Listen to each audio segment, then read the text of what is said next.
The Dow had another healthy day above the T-line today, and it moved up consistently during the day and stayed there. Now, on the other hand, the other indexes, such as the Nasdaq, had traded lower. It was down about 80 points when the Dow was up 120 points.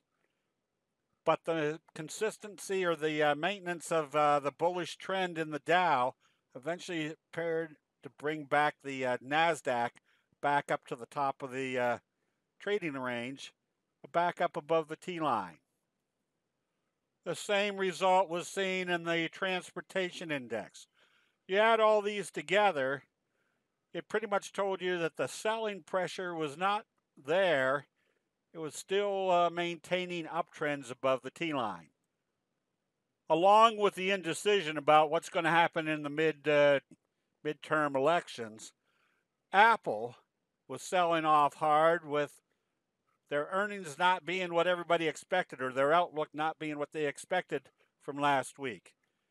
It still traded lower on the day, kind of helping to bring the markets down, but it didn't bring the market down all that much. So even with Apple selling off, there was still some good bullish investor sentiment being maintained. The other big controversy was the sanctions being put on Iran on their oil. Oil prices have not come back up. They've gone from about the $75 range down here to the $63 range over the last month and a half. This puts a different dynamic into the oil supply around the world, with the U.S. now increasing their production by 2.5 million barrels a day.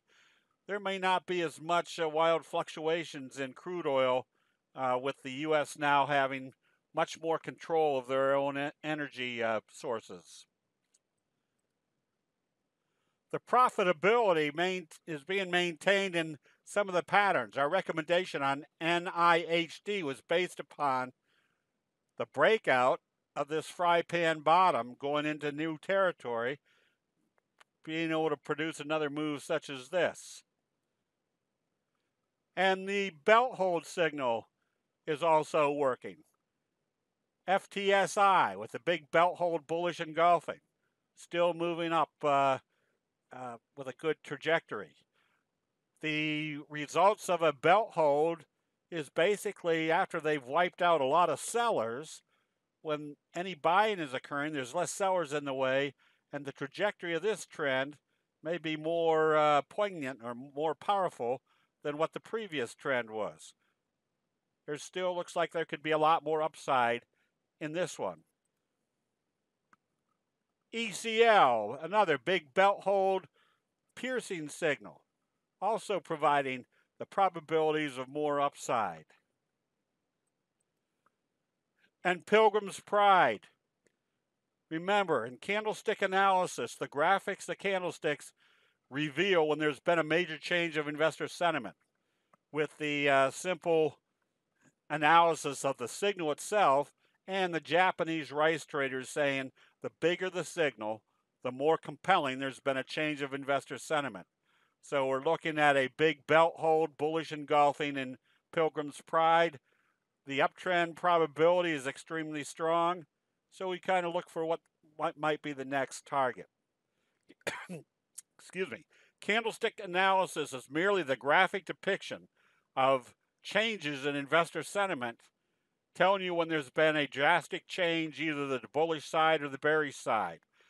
Utilizing a big signal, a signal and the magnitude of the signal allows the candlestick investor to have their funds placed in trades that are going to produce high probabilities of major high profit gains. That'll be it. We'll see you in the chat rooms.